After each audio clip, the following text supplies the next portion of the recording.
ॐ सहना भवतु सहनौ भुनक्तु सह वीर्यं करवावहै तेजस्विनावधीतमस्तु मा विद्विषावहै।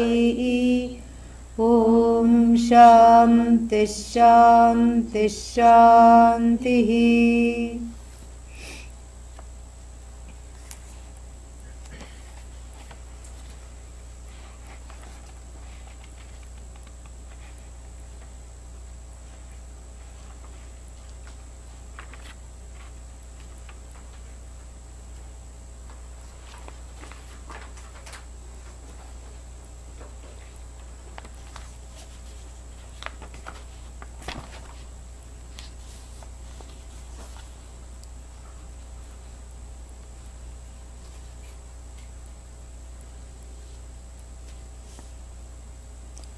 We will chant from 23.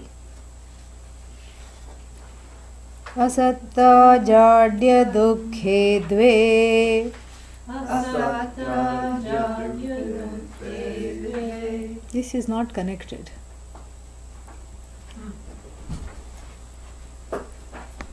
Volume also we have to make sure it's on all the way on the computer.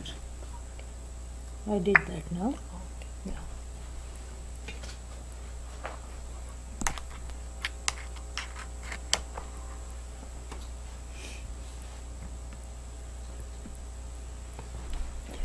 असत्ता जाड्य दुःखे द्वे माया रूपं त्रयं त्विदम् असत्ता नरशृङ्गादौ जाड्यं काष्ठशिलादिषु घोरमूढधियोर्दुःखम्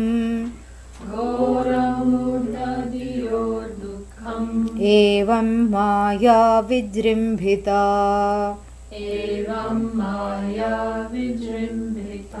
शान्तादिबुद्धिवृत्त्यैक्यात् शान्तादिबुद्धिवृत्त्यैक्यात् मिश्रं ब्रह्मेति कीर्तितम् एवं स्थितोत्रयो ब्रह्म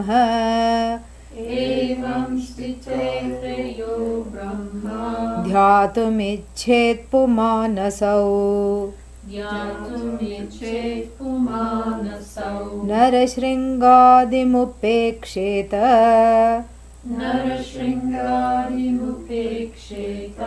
शिष्टं ध्यायेत् यथा यथम्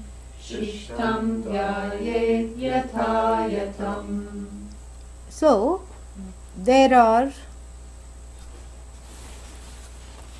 three orders of reality as we have seen, but just to make it much more clear, there are three orders of reality. First, we have Sat, right? What is Sat? Yes. What is the definition? Twofold definition of Sat. Sat. The same in all. That which is the same in all periods of time and that which is non-negatable. These two we have to always keep clear. Non-negatable, abadhitam, Sat, trikale pitishtati iti Sat. This is the definition of Sat. Now, the orders of reality means that we are accepting that there is more than one reality, correct? Mm-hmm. Yeah. Not really. All there is Sat. But because we live in the manifest world where Sat is, because if Sat is Sat, then there is no need for manifestation, correct? But we know Sat only through the manifest Jagat. So that which is limitless, this Brahman, which is Sat Chit Ananda, is known to us through the various manifestations as the various manifestations. So in that sense, everything that has presence, that presence happens to be limitless, happens to belong to Sat alone. So this is called the first order of reality, that which is absolute. Then there is an existence which is relative, empirical, which is to which category? The pot. And now there is a new addition.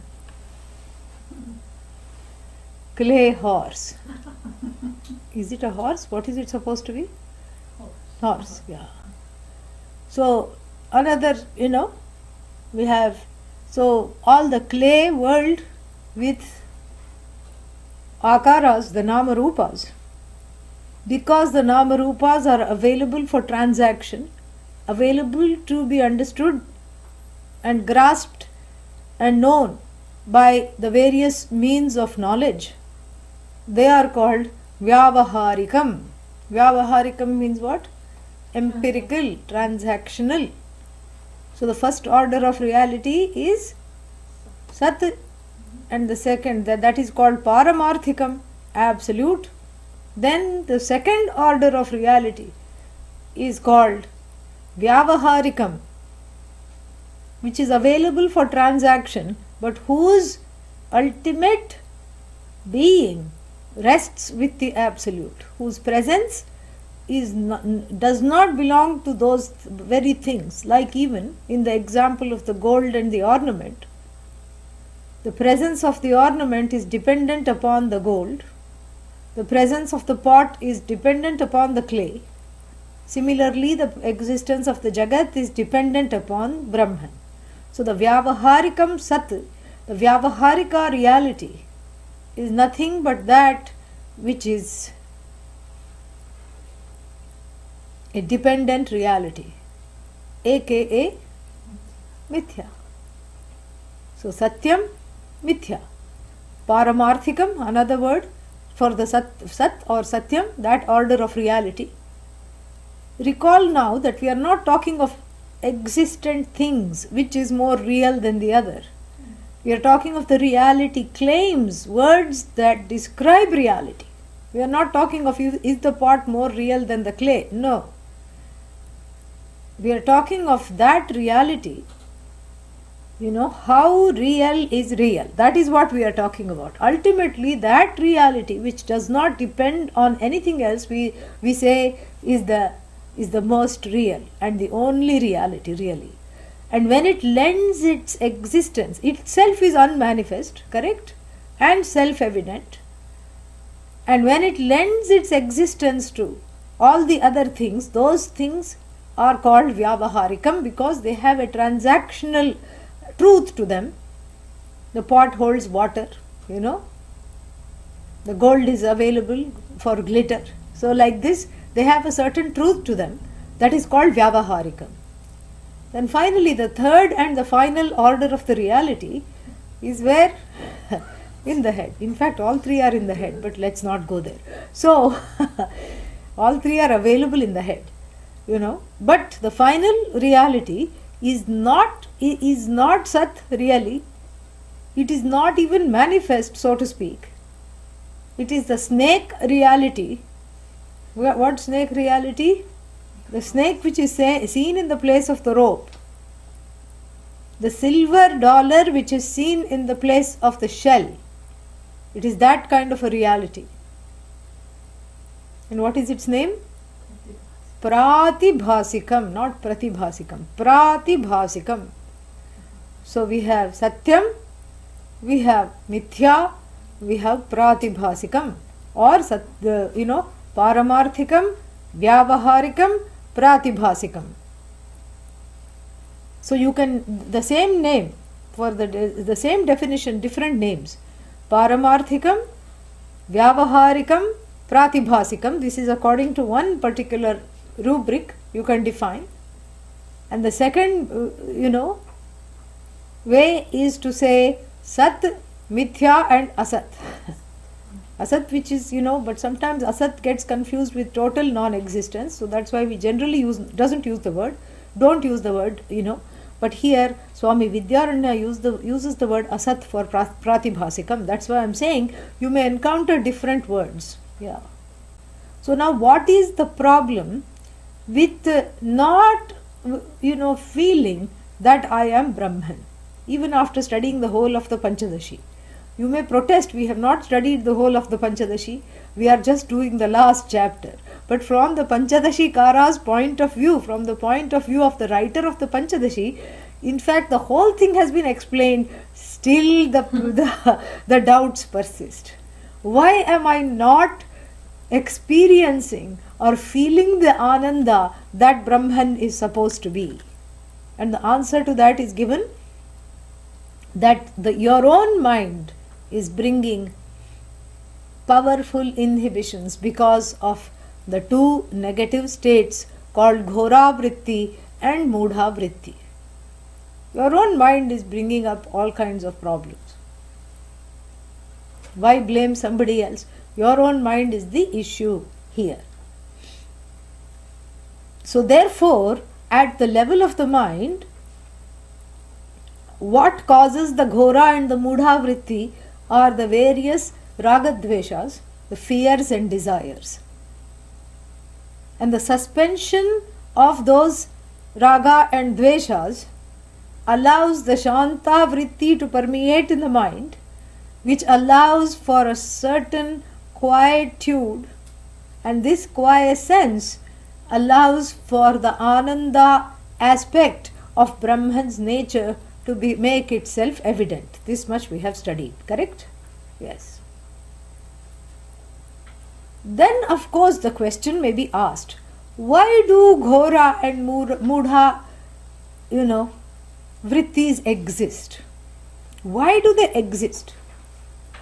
Well, because they have their home in Sattva, Rajas and Tamas. What is this Sattva, Rajas and Tamas? If you ask that, what will be the answer? It's nothing but the colors of the palette of Mahamata Maya. Yes. So this Maya's palette has colored everything, including your mind. And so the imbalance of one color over the other creates a not very savory hue. So too much of Rajas or an imbalanced Tamas, deteriorate the mind into states known as Ghora and Mudha Vritti, which in turn inhibit the Ananda. So it's not that you are not blessed by the Ananda of Brahman. You have the Ananda, but it is not coming out due to the obfuscation of what is called the medium, which is the mind, which reflects this Ananda. That also we have studied. So now Maya is now seen as being responsible, correct?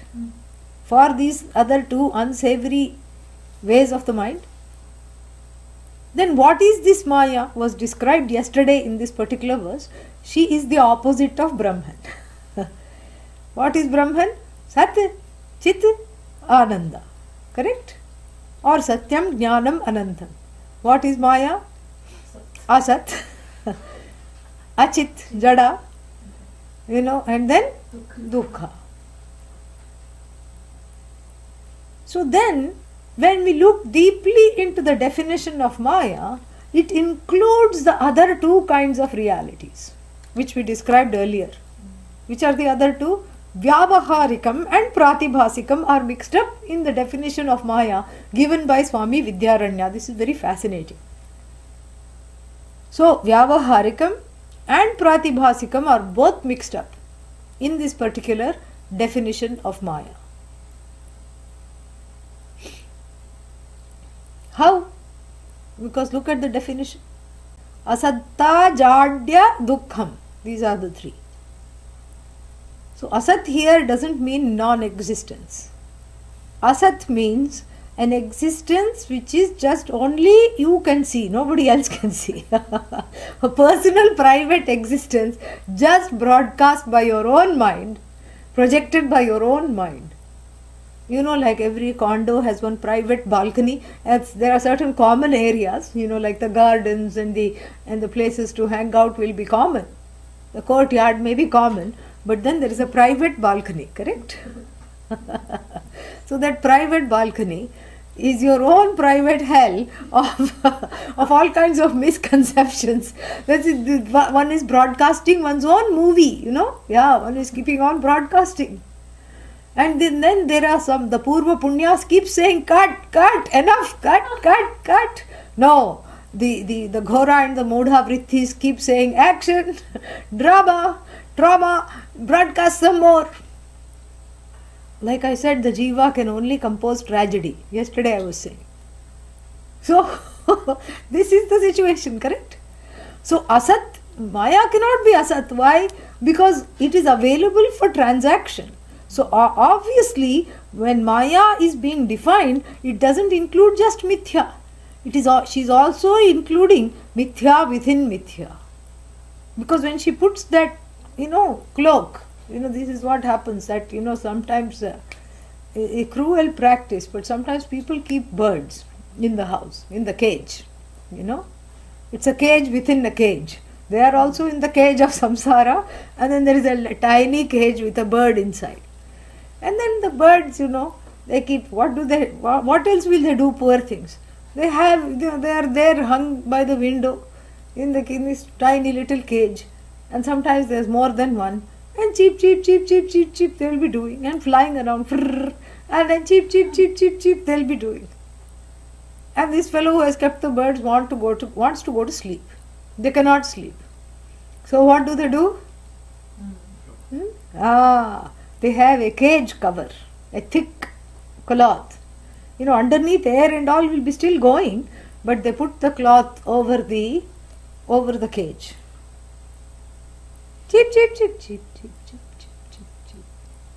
Cheep. All is quiet until next day they open it, correct? So what happened here? The birds were tricked into thinking that night has fallen because that cage. And they are programmed by Bhagavan to not cheep at night, unlike the human beings. Who are so cheap that they will keep cheeping all the time, Yeah, night life means it starts at 12 o'clock. Really,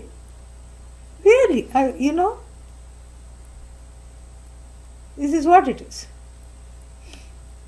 I finished the satsang in somebody's house one time. By the time everybody went home and all, it was 10:30, almost 11. And as I was getting ready to leave, the teenagers were saying, now we are going out. So this is what it is, So unlike human beings, the birds are programmed by Bhagavan, and you throw this covering on them, what happens? They just put their beak on the side of their wing and go to sleep. That's all. Stop cheeping. Stop chirping. So similarly, Maya has put a cloth. Correct? And this cloth includes two things. One is the two problems this cloth hides. Or this cloth, let us say, includes these two realities. Or obfuscates the Paramarthika, which is the sun shining outside. It obfuscates it by making it all dark. And then inside these two things are hidden. What are these two birds now? One bird is the Vyavaharikam Sat, the one bird is Pratibhasikam. Yeah. So Maya includes, when he talks of Maya, both those things are included. One's own nature is hidden from oneself. Avarna is included, and then Vikshepa is also included. Because as a result of the Avarna Shakti, as a result of this obfuscating factor, what am I doing? I am projecting various worlds. Do you see that? Yeah. So that's why both are included in Maya. This is fascinating, isn't it? Both are included in Maya. So when he says Asat, here he means, you can take it both ways. You can take it, Asat includes, what is that? Vyavaharika, Mithya, and it also includes my own Mithya within Mithya. So Asat here includes both the rope and the snake. Or by another derivation, you can take this verse to mean, which verse are we talking about? 23? 23. You can take verse 23 to mean that Asat includes mithya within mithya. Asat includes the snake, and then Jadyam includes the rope. Both ways it can be taken. There is a little leeway according to the Sanskrit, the way it is put here. Either way, both are included. Now, so here, when we include both those things, what are the two things? The two orders of reality, the apparent or the empirical reality, and then my own private balcony of projections. Correct? Yeah. From my own vantage point of fears and desires, a flimsy balcony made of the cardboard desires and fears upon which I am standing and making judgments and coloring what I see. My own subjective balcony, my own subjective projections are also included, and the objective projection called Ishvara Srishti is also included. So included in Vidyaranya's definition of Maya is both Jiva and Ishvara Srishti. Correct? Yeah. Because Paramarthika is Sat, Vyavaharika is called Jiva Srishti, Ishvara Srishti. And then, what is the other one? Pratibhasikam is called Jiva Srishti, another name for the two. So you see, you can look at them in many, many ways. The terminologies vary, but we are referring to the same things. So this is what Maya includes, both of them. Now if we unpack the definition of Maya further, we find that there is only one thing in this definition which is Ishvara Srishti, which is called inertness. What is that inertness? Jadyam. Jadyam, correct? And then what about the other two? Asat, non-existent. And then Dukkha. Both belong to Jiva Srishti. So Asat here means that which is non-existent, meaning it's only existing for me, my own private thing that I am seeing. Like Lady Macbeth, who ordered the murder of her brother-in-law, who had the brother-in-law killed so that her husband would ascend the throne. At night she had insomnia, and then as she was walking the halls of the palace, after doing this horrible heinous crime, saying, "Out, out, you spot," because she was looking at her hands and she was seeing spots of that brother-in-law's blood, you see. And when the doctor was called, or when she encountered the maid and the maid looked, she could not see any spots. Nobody could see any spots. Where were the spots? Right there in the conscience, in the guilt of the conscience. In the guilty conscience, the spots were there. And then because the guilt was so much and there was no outlet for it, the spots started to have a life of their own and were seen everywhere on her person, and she started to develop OCD. She started to feel unclean because she was harboring an impurity, and in terms of a papa karma. And so like this is what is a personal projection, may as well be called asat because it has no objective reality.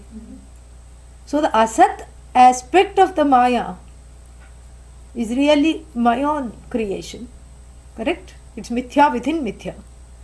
And then the dukkha, this is another example of the beautiful tongue-in-cheek Swami Vidyaranya at his best.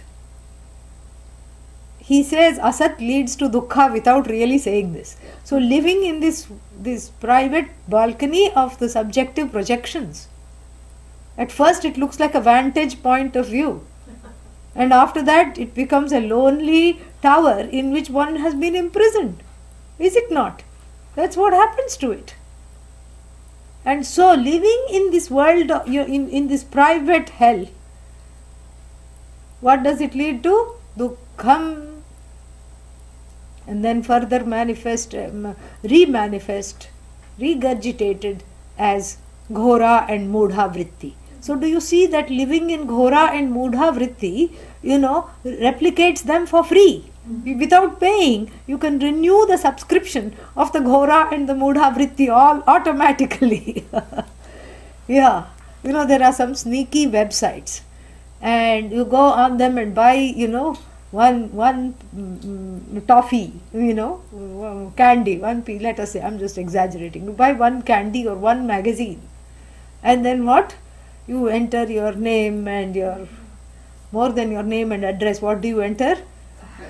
You enter the magic 10, 16 digits or how many ever digits along with the expiry date. Yeah. And they will keep charging until the person who has ordered once expires. Yeah.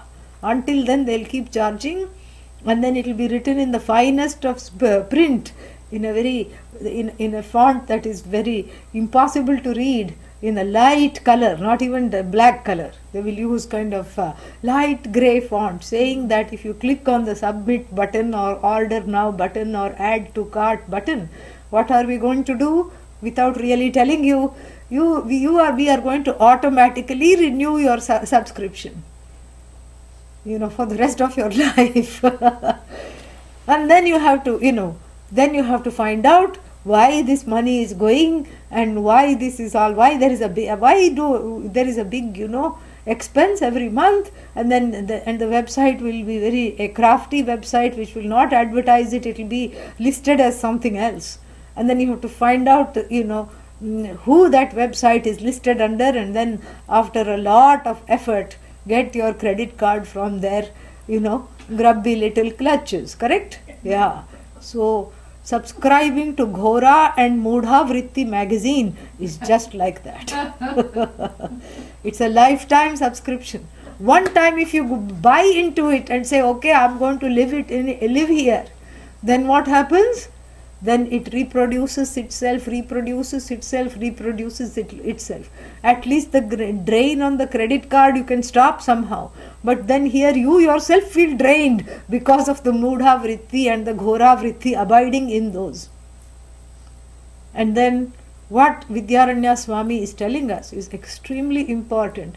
He says that the Ghora and the Moodha Vritti have their connections to Dukkha, or not, correct? Yes, and that dukkha and agitation, that sorrow and agitation are totally connected to being in the self-projected projections, in the subjective projections. So do you see? Mithya within mithya, the third order of reality, which is really a disorder, a private disorder. So living in this disorder, which is maya within maya, mithya within mithya, living in this disorder causes sadness, and living in this disorder further reproduces the Ghora and the Moodha Vrittis.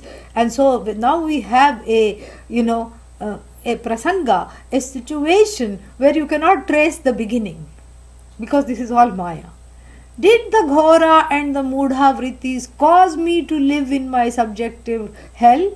Or did my subjective hell cause the Ghora and Moodha Vrittis to keep coming? Both are true. Therefore it is cyclical, it's a vicious cycle, without a beginning and without an end, like a snake attempting to eat its own tail. Yeah. Frightening, isn't it? Yeah. So therefore he very quietly says, this is a very important verse. It cannot be taken lightly, because a lot is said here. In verse 23, he says that these three orders of reality, and in these three orders of reality, what do we have? Then the asatta and the dukkham are the cause and the consequence of your own projections. And then what do? Your own projections further, implicate you to live in those. They bind you to those projections. Correct? Yeah. Each time you try to make a little noise to try to come out, the cloak of insanity is put on put on this cage. So not only is one in a cage, on top of that it's a cage covered from me. It's a covered cage and encased in a cloak. It's very sad. So then in the next line of verse 23, Swami Vidyaranya describes what he calls asat and what he calls inert, jadyam. What is non-existent and what is jadyam, or what are some things, example of things that are inert. So Asatta, he says, Narashringadau. Horns of a human being comes under the category of asat. Why? Because they're only imaginary. They are only imaginary, they do not exist. Horns of the rabbit don't exist. Horns of the human being don't exist. But rabbit exists, correct? Human being also exists. And this is the little way out. This is to open the door of the cage and leave it ajar. Thank God that all the projections called adhyasa here, both negative and positive, are not happening in a vacuum or over a certain empty canvas or emptiness. Even canvas is a thing, but over some empty vacuum, or the projections are not happening in a void, because then there is no projection really. The very term projection,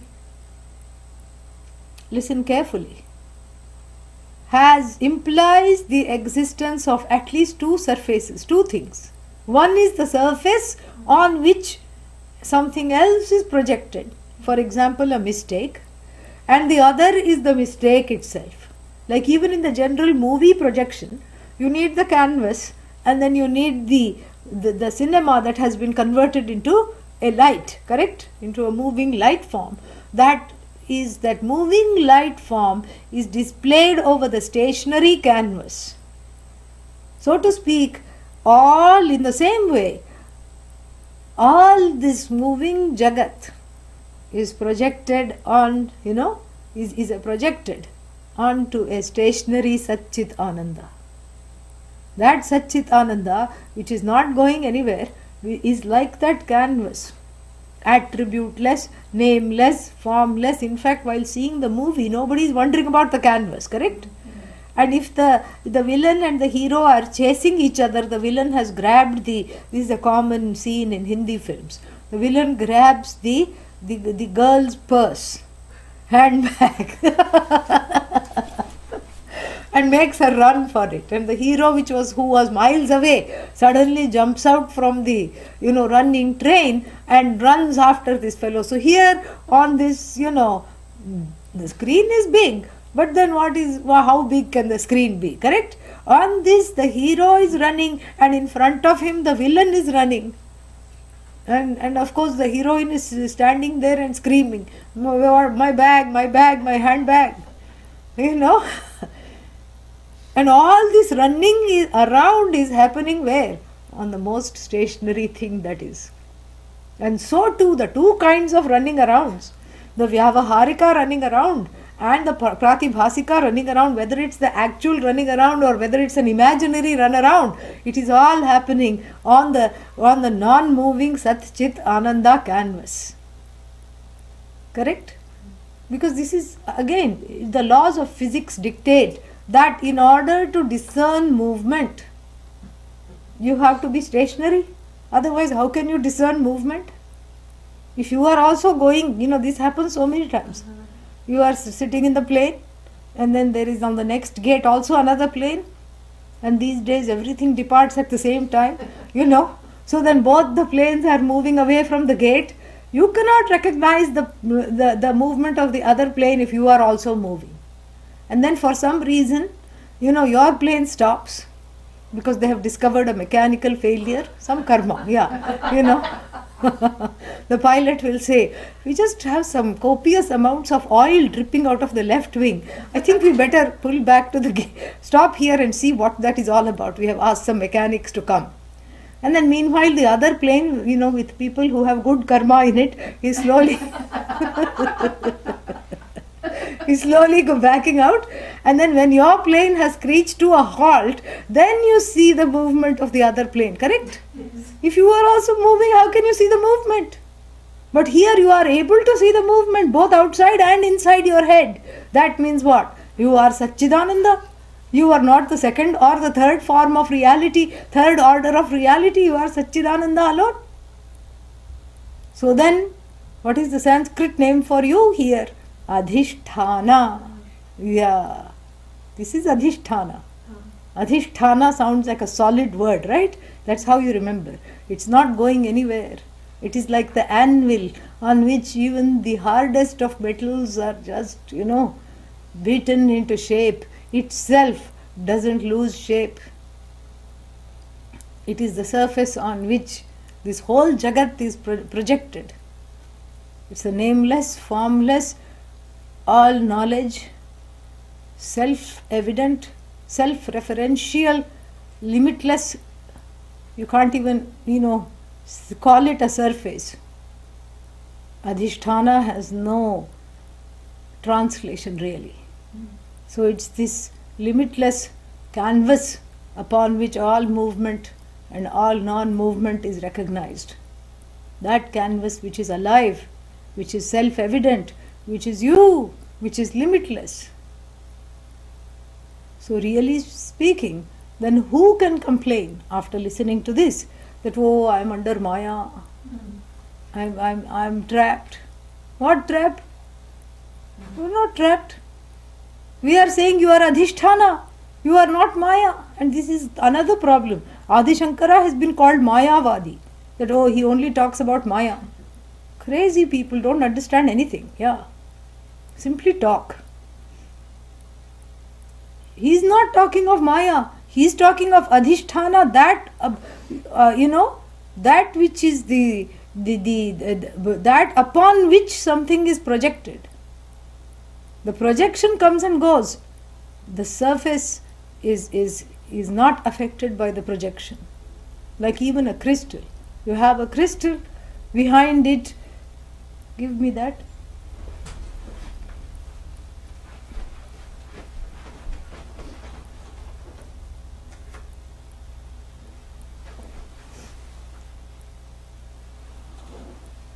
Crystal.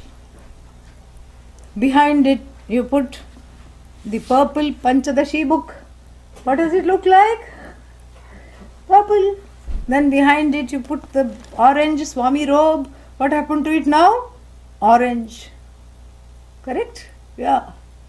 Then behind it you put some white cloth, the tablecloth. Now it is totally milky white in color. Any color you put it, it takes on that color.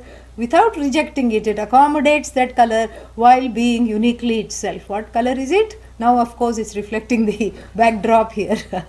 But really speaking, it has no color. Like this is Adhishthana, this is Adhyasa. This is the background is the Adhyasa, this is Adhishthana. Yeah. Adhishthana, Adhyasa. Adhishthana, Adhyasa. That's all it is. So therefore what? So therefore we have to see this very, very clearly. This is Brahman. This is you.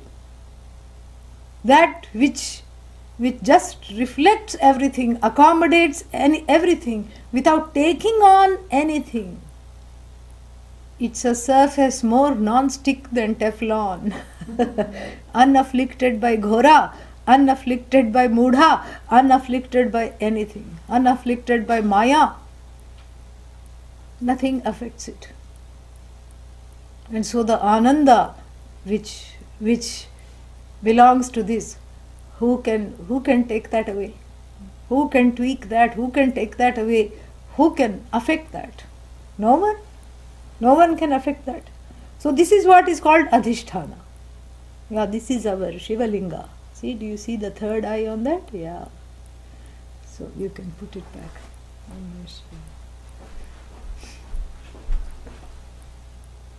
So we have here a very beautiful thing. So let us go back to the definition of the word projection. Projection implies two things, correct? What are the two things? Something that is being projected onto something else. That surface which receives the projection is different from the projection, is it not? Yes. And that surface which as though receives the projection is free of all projections. And the projection itself shows that it has a beginning, it has an end, it can be projected, it can be withdrawn. Projection means coming out. And so, when we talk of Maya, Maya is not some other reality which is projecting nonsense upon Brahman. Maya is not a parallel reality or an alternative reality. Maya is a imaginary reality coming out of Brahman itself, non-separate from Brahman. So Brahman, Ishvara here is the projector. Ishvara is the surface of the projection as well. Do you see? That's why this knowledge works. Yeah. Because there's not some separate entity. Then we have to wonder how to make that projection stop. You don't have to make it stop. You transcend it, just like when you say touch wood. You transcend the chair, you transcend the carvings on the chair, you transcend the ornate, little grooves. You transcend the paint, the finish, the varnish. You transcend everything, and then you immediately look at the wood. While even sitting on the chair, you say wood, touch wood.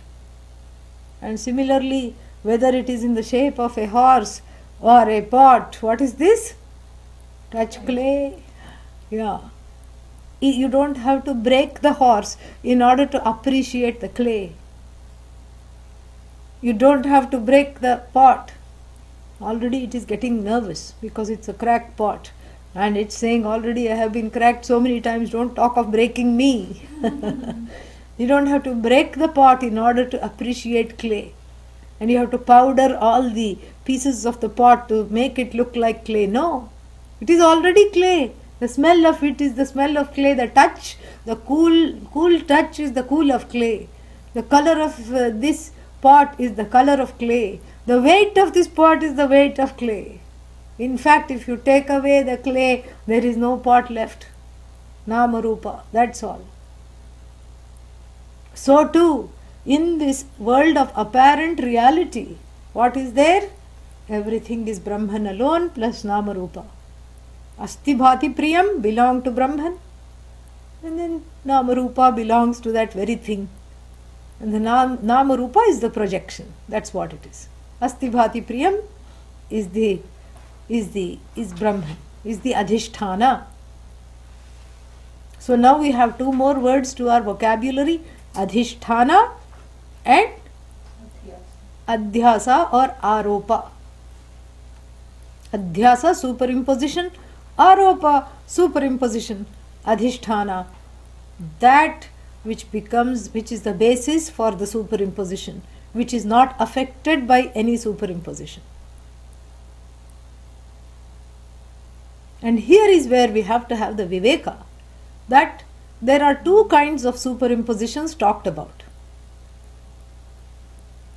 The first one is called Ishvara's superimposition in the form of the world of manifest, Vyavaharika reality of various multiverses of manifestation. And then the second kind of superimposition is a private superimposition, which is a superimposition within a superimposition, which is one's own subjective view of the superimposed world, of the Jagat. The Jagat itself is a superimposition, plus I have my own 2 cent stake on the Jagat. I like it, I don't like it, I hate it, all these things. So that is my own superimposition upon which was already a superimposition. My own projection upon the projection of Ishvara, which is called Pratibhasikam. Correct? And then recognizing this is very important for living a life that is which is full of nishtha. Nishtha means which is where the knowledge becomes much more clearer. Nishtha means a certain clarity, a commitment and clarity to the knowledge. So in order for the assimilation, that was the word I was looking for, in order for this knowledge to assimilate, to get nishtha, and to be in ananda, to be exactly as the Shastra describes, in Brahman, it is necessary to withdraw the personal projection. Yeah. So we have seen adhishthana, we have seen two kinds of adhyasa, correct? The objective adhyasa in the form of this jagat, and the subjective adhyasa which makes jiva a jiva, which makes jiva full of peeves, also called piva. So here we spend so much time, blaming the world and saying that this is the dvaita, this is the duality that is causing me grief, this is the duality that is causing me to be afraid. Really speaking, that duality is just inert and benign, and anything that is inert, how can it cause you anything? That's why he uses the word jada in verse number 23, because whatever is inert, how can it cause problems? It can't even speak. You say idiot to it, it will not say idiot back. It doesn't even talk back. So really speaking, the source of all problems is your own projections. To learn to live in the jagat, minimizing one's own projection is the highest form of meditation, really. Minimizing, or rather eliminating nearly completely one's own projection. This is self-knowledge. Self-knowledge is total objectivity and complete dispassion with the way one looks at the jagat. And that is why he goes into such great detail about examining the nature of the reality of the things in order to understand how to relate to them. So to get out of ghora and mudha vrittis are not easy. It's not easy. Because they have become the habitual pattern of the one who has lived in them. Like I mentioned, it's a cycle, a subscription that keeps on automatically renewing. Even though you don't even remember subscribing to it, like that magazine. So therefore what? Don't worry about the ghora and the mudha vrittis and the resulting sorrow from them. The formula is to look at the projection that is behind them and withdraw that projection. When you withdraw the projection, the objects that are scary, that are the scary objects in the projected universe, also are not there. Why? Because they are solely dependent on your own awareness. And if they are withdrawn, then, there is nothing else there. So if we start at the base level contemplation, which is described here, he describes three kinds of contemplations. The first one here is to understand that there are two things in every projection. One is more real than the other. It's so simple. Understand? Two things in every projection. That which is projected, and then that which is receiving the projection. So that which is projected can be imaginary, because that's why it is coming from out of your own head.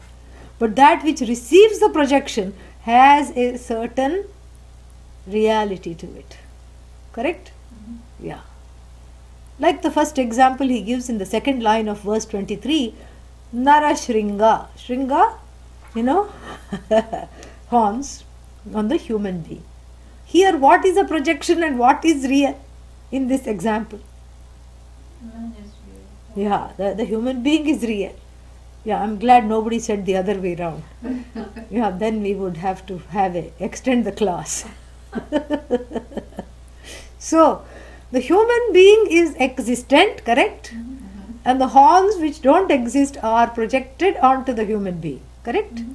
So here Swami Vidyaranya says, recognize that which is existent. Even if it has a vyavaharik satta, okay, no problem. That is what we want. We want to firmly live in Ishvara's Srishti. by withdrawing the Jiva's Srishti to itself. We have to live in Ishvara's creation, not get deluded by one's own creation, which are one's own impressionistic paintings on Ishvara's creation. You know?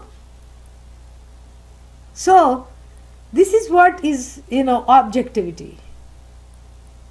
So, you recognize what is unreal here. And so, and we can make this example of the human being and the horn a little more, varied. Supposing you see a person coming, you are walking on the road. This somebody told me recently.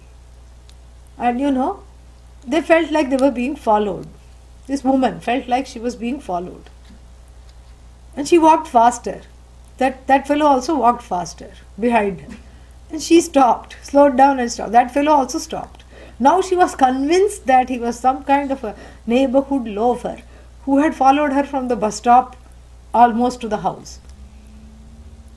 Then she saw a peopled area because from the bus stop she was going to the house, and there were some areas that were not having many people there, so she was afraid to confront him. Then she saw some little market and places there, so she got the courage to turn around and say, "Why are you following me?"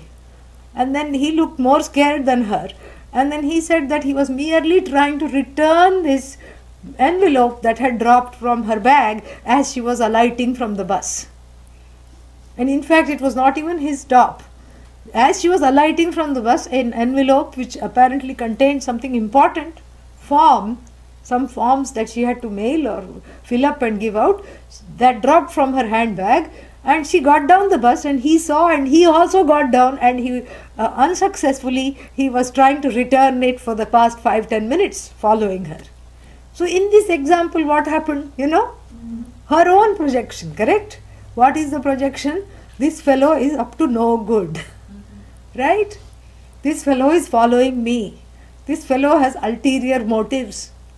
This fellow is going to chase me. This fellow is going to abduct me, whatever she thought. This fellow is going to relieve me of my belongings, my possessions. Not repatriate me with my possessions, but relieve me of my possessions. Do you see so many projections in the mind of this person? Correct? So then she felt so bad. She was like, "Thank you so much, and how can I help? And you've missed your bus home." And he says, "Don't worry, I'll catch the next bus." And he was a very decent person and went back. Went back to the bus stop. No further incident, So here, where were the projections coming from? You can say the ghora vritti of fears.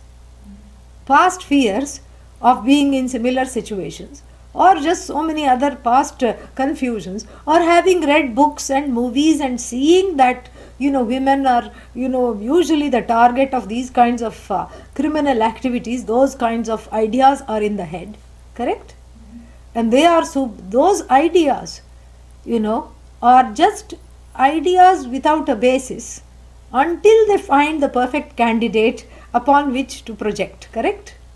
Yeah. So this, if we recognize that the ideas have no place without a scapegoat, and the goat here happened to be this man. So first we have the ideas, the ideology, and the ideology is the non-existent ideology coming from the head, which is a bunch of fears, desires, notions, and newspaper clippings stored in the head, or movie bites, or sound bites, or news bites of such incidents which have made an impression and a home in the head, give rise to the ghora vritti of the life being in peril. And then one is firmly convinced that one is following because one has found the perfect candidate to project them on. Correct? So if I understand that these notions, they are always looking for an object of projection, and without the object of projection, what is their reality? Nothing. They are just memories. They are just nonsensical thoughts. They are just thoughts there. No, but such crimes have taken place. Okay, they may have taken place. But that this person is up to that crime, and this is what is going on now, how can you be so sure? You can't. So therefore, if we know that the projection, like I said, there are several things involved in the projection. There is the projection, and then there is that which receives the projection. And the projection is dependent upon the adhisthana. Without adhisthana, there can be no projection. And if I recognize that, then I have a new starting ground to be able to see, when the next time I'm about to make a projection, I'm able to see the adhisthana of that projection without the projection for what it is. Yeah. So I see the person, and immediately I have the choice whether to withdraw my suspicions or continue to project them. I act out of a choice rather than out of a default mode, spurred by my fear, by my anger, by my presuppositions. This happens even in the most benign situations. You see somebody coming up to you, you're walking, immediately the mind goes into overdrive. Let's see how they are dressed. Oh, okay, this looks like a professional suit. Oh, must be a banker, must be an office goer. Already, we have guessed, we have projected the occupation on top of that person. We have projected what they do for a living. We have projected upon their intentions. What could be they doing in this neighborhood? Maybe they have a client. Maybe they are going to buy a house. No, they won't live in this neighborhood. They must be living in some other neighborhood because look at the dress. See, this is a whole life is a series of unbeknownst to us projections which go in auto drive, coming out of the ghora and the mudha states. Swami Vidyaranya wants us who are the readers of this chapter is to be very vigilant about those projections that are coming out of the mind. Like a child keeping on blowing bubbles. There is a little soap water and you put this little tube and keep on blowing bubbles. And how many bubbles? Endless bubbles, countless projections. Be aware that this projected world is what is the cage of the bars of the sorrow. This is the projected world. So learning to live in Ishvara Srishti firmly, without one's own projection, is the first step here. How? Look at the projection by itself without attaching it to the person, object, thing or relationship. Look at the projection and own the projection. Before throwing it on to something else, own the projection and say in as many words, this is coming from the storehouse of fears and desires. God knows from how many janmas, from how many lifetimes, from how many births I am subject to these projections. Let me keep them to myself at least for another few minutes. This is the prayer, and it's a very heartfelt prayer. And this is why we pray to Lord Dakshinamurti. Daksha means the one who is totally objective. So lend me some of this objectivity so that I don't go into the subjective mode and create a hell for myself. This is what it is. So asatta narashringadav. And then he says jadyam kashta shiladishu pashyet. So then we go, then if we are able to understand this much, we can go promote ourselves to the next level. What is the next level? In living in Ishvara Srishti. Moving beyond the Jiva Srishti, we are promoted to be the occupants, the citizens of Ishvara's creation. Because before you could not even be called a citizen. Even if you were a citizen, you were one who was always wanting to secede, always wanting secession. I want to be alone, I want to have my own private world, and I don't like Ishvara, and I have authority issues, and I want to be infinite, but I also want to be finite at the same time. This is not possible. So then, before one was a, renegade, a rebel, an anarchist within Ishvara's Jagat, and then now you become a well-groomed, well-adjusted citizen. When you emerge out of the bind, out of the private hell of Jiva Srishti, you are well on your way to becoming a well-adjusted citizen in Ishvara's Srishti, Ishvara's creation, which is a very important step to understanding oneself as Brahman. For those who are not able to withdraw those projections, and the projections are there even without an object of projection, we call them mentally ill. Yeah. Because if the projections are there and they see it all the time, everywhere, with the inability to withdraw them, hallucinations, etc., then that is, on the complete opposite end of the continuum, which is described as mental illness. So this is not for, this is not the contemplation advised to treat psychosis. No. For that you have to go to the psychiatrist. This is for garden variety neuroses, of the state of being a jiva. That one is imprisoned in these mild projections. Mild to moderate projections, Vedanta can take care of.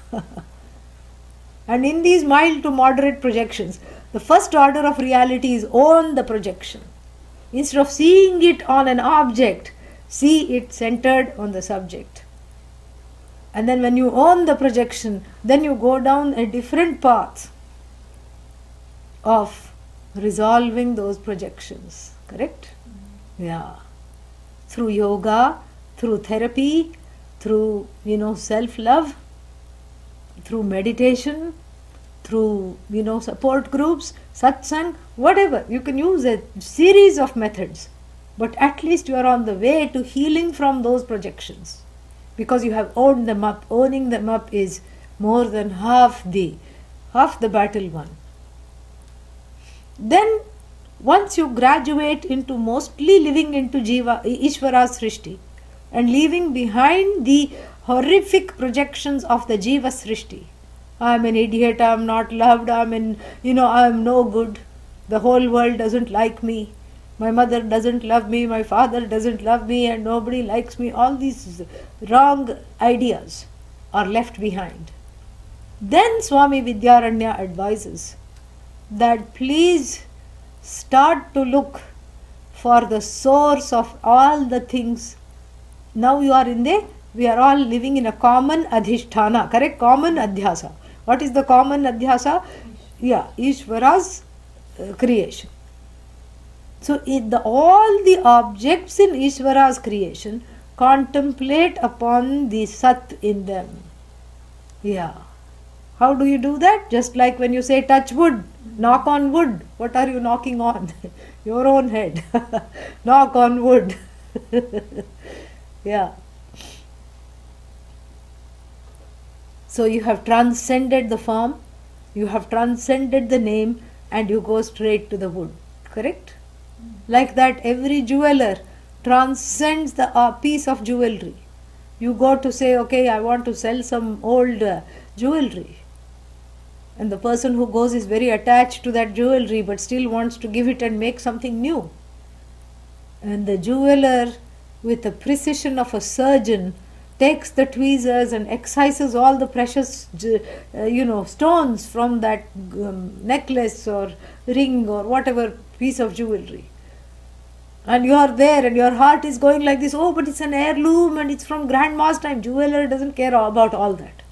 That is your own projection. Jeweler is totally objective. At least in India, that's how they are. He is a gold jnani. He sees only gold, nothing else, no ornament. No mentation here, no ornament, nothing. And he plucks out all the precious stones and puts it in the little, very fine little balance he has. And then, he will deduct the percentage of copper and silver to make it malleable into a chain. And then he will give you the price of only gold. But then you say, I spent so much for making charges, what about that? He says, that price is not included in the gold. That making charges belongs to the chain, and the chain is Namarupa. I am a gold jnani. I only see the shine. I only see gold. You bring me gold in whatever form, I see only gold. Correct? And same thing with a carpenter. You take wood, when the carpenter is going to see only, buildings and furniture and everything. And then similarly, you see, what you see is a wayside rock, and the sculptor sees a prospective Krishna figurine hidden inside that sculpture. And then let's say that sculptor happens to be your friend, and you help this friend haul the rock onto their vehicle and they take it home. 6 weeks later they phone you and say, come and see. And they have made a beautiful Krishna. This is that rock? Yes, this rock is that rock alone. But this really is wonderful. How? How did you make Krishna out of this rock? And what will the sculptor say? I did not make Krishna out of this rock. I just removed the non-Krishna pieces. I chiseled away the non-Krishna pieces and Krishna emerged. Correct? So similarly with each object in the universe, you chisel away the Namarupa, Sat emerges. This becomes the living contemplation of all saintly people. This is what to do. All day long, this is what to do. Yeah. Kalam nayet nirantaram. This is what to do. And he's going to say later, Jnanam sthiri bhavet. In fact, you don't have to make Krishna. Just like the sculptor did not make Krishna. He just removed the non-Krishna things. Krishna emerged. Krishna was there in that rock as a possibility. Correct? So Sat is there in everything. Brahman is there more than a possibility. That's all there is. And then what happens? The Nama Rupa, that which is variable, without even removing it. You don't have to take a chisel and the hammer here. You take the chisel and hammer here.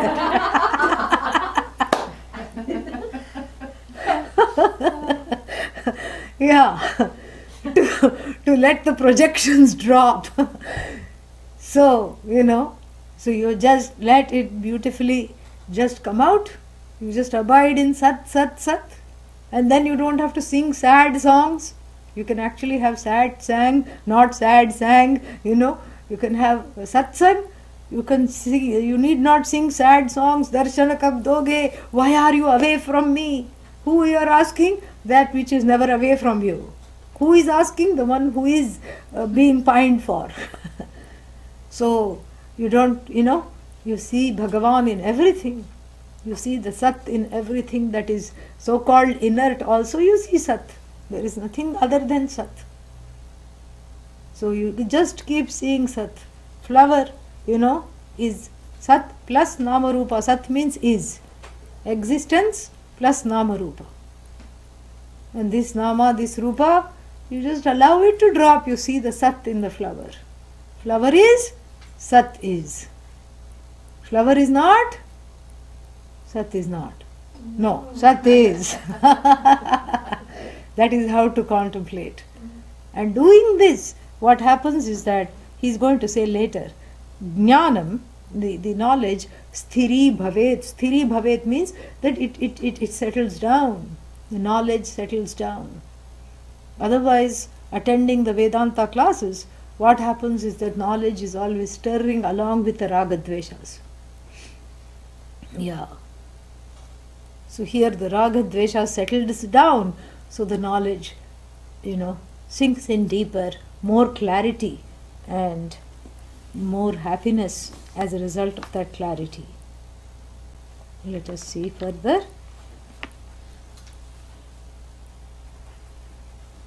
Then the next level.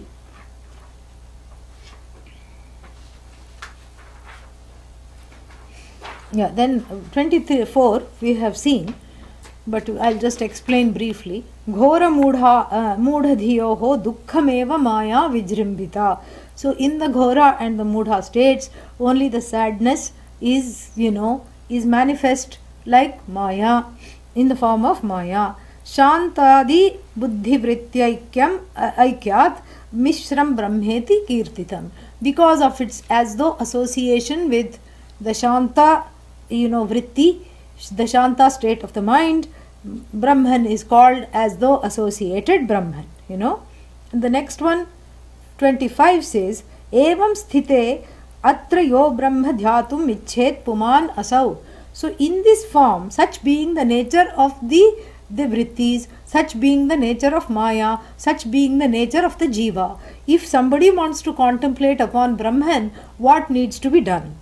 And then it says, Narashringa adim upeksheta shishtam dhyayet yatha tatha. We have seen all these. That's why I'm going a little fast on them. Yesterday we saw them. So, look at the non-existent things with and that is where I explained being able to avoid the fancies that come in the mind. The fancies are coming out of fears and desires. And the fancies, even though they are harmless, must be looked upon as, what does he say in the 14th chapter? As the vomit of the dog. Yeah.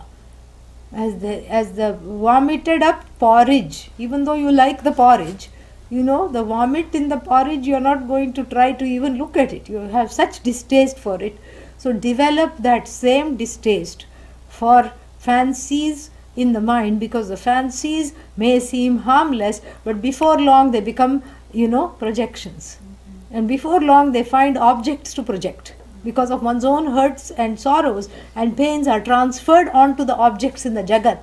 That is how one has these private projections. So stop these private film screenings and, film screamings, private film screenings, and then, by withdrawing that, back to yourself, and then resolving those in other ways than just by keeping on putting the transference onto other objects in the Jagat. So that was also given. And then now in verse number 26 it says, Shiladau namarupe dve tyaktva sanmatra chintanam. Shiladau, in the stone, etc., stone, wood, all the inert objects. What to do? Namarupe dve. The word stone and the meaning stone may be given up. And then what? Tyaktva. And then sanmatra chintanam. Contemplation upon only Sat. In those objects, in all objects, that which is invariable, that which is common is contemplated upon, and then the variable Namarupa is given up cognitively. You don't have to, scrub the Namarupa out of everything. Yeah. Cognitively given up. And then what? Then he comes, this is the second level of meditation. Okay? What was the first one? Did you forget? No, drop the projections. Yeah. Withdraw the projections. Yeah. Withdraw the projections. First one. Second one, so the first one was an internal process of withdrawing the projection and then looking at the would-be object on which the projection was to be done without the projection. That is the first level of meditation. The second level of meditation, look at all the objects, because having graduated from the first level, now you are able to look at all the objects without the projection, correct? Or at least that's what Swami Vidyaranya assumes. And then at the second level, you appreciate the Sat aspect of all the inert objects, correct? Yeah. You cognitively let go of the name and the form and then appreciate the Sat, the truth of all the objects as Sat. Then you bring it back to yourself on the third level of the meditation,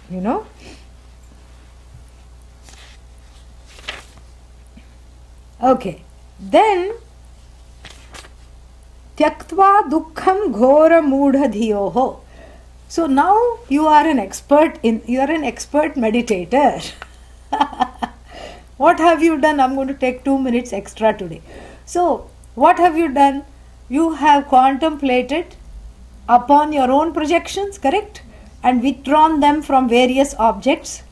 Next, you have contemplated upon the objects sans the projection, and then contemplated not only on the objects but on the Sat aspect of the objects, letting go of the name, transcending the name and the form. And the example to remember is touchwood. Now you bring it back. This is the cherry on top. Bring it back to the Ghora and the Mudha mindsets. Yeah. Now come back, because the Ghora and the Mudha mindsets haven't gone anywhere. They are still lurking. Yes or no? Yes. You've been able to suspend the projection, but the source of the projection is still there, which is the Ghora and the Mudha mind. And what does he say to do here? Very interesting. So, what is common in the Ghora and the Mudha mindset? You know, what is variable and what is invariable? What is invariable? What is invariable? Sat. Sat, are you inert? Sat and what else? Chit. Chit, okay. So Sat and Chit are invariable, correct? What is variable? Ananda. No, the vritti. Opposite of Ananda. What is variable? Dukkha then. Yeah, Dukkha and agitation, which is the result of the Ghora and the Mudha vrittis, you know, are variable, correct? You have to first agree that they are variable, otherwise we'll be here for a long time. Are they variable? Yes. Yes. Okay. So if they are variable, then you let go of that and say that the saddest mind, the saddest mindset, and the most limited mindset is, you know, the adhisthana for that is the limitless Ananda. The saddest mindset is upheld by Ananda. That is the highest form of meditation. And these three meditations he gives, and very nice. And then if you master these three, this is the homework till next Tuesday. And if you master these three, he promised to teach us 4 more. Om Purnamadav Purnamidam Purnat Purnamudachyate Purnasya Purnamadaya Purnameva Vashishyate. Om Shanti Shanti Shantihi.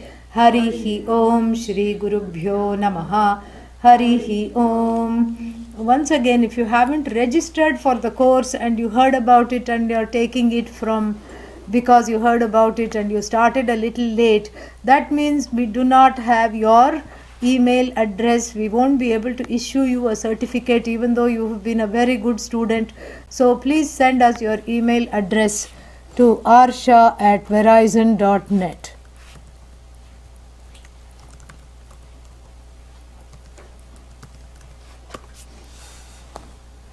Any questions?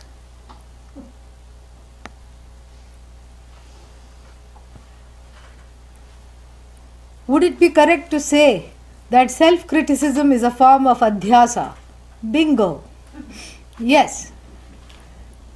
I have never seen a Spatika Linga before and it was beautiful. Yes, it is beautiful.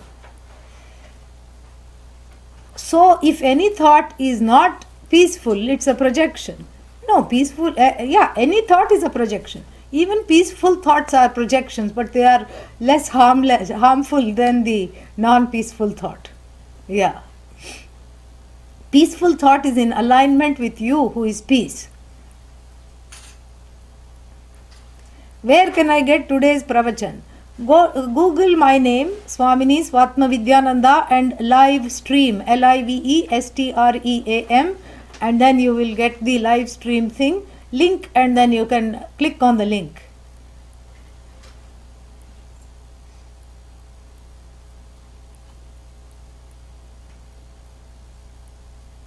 When we talk of mental illness, should it be construed that these individuals are exhausting bad karmas by the means of hallucinations arising from their unconscious?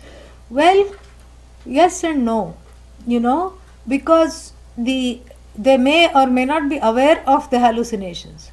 If you are aware of the hallucinations, really speaking, that mental illness is at a slightly less harmful level, really. So if they are not aware of it, maybe they are exhausting other people's karma also, like the family members and the people connected to them. Yeah, or maybe they are teaching other people to be compassionate. Maybe they are teaching the parents frequently, or the loved ones, compassion.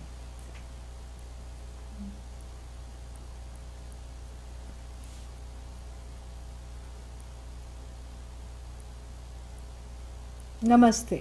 Hari Om.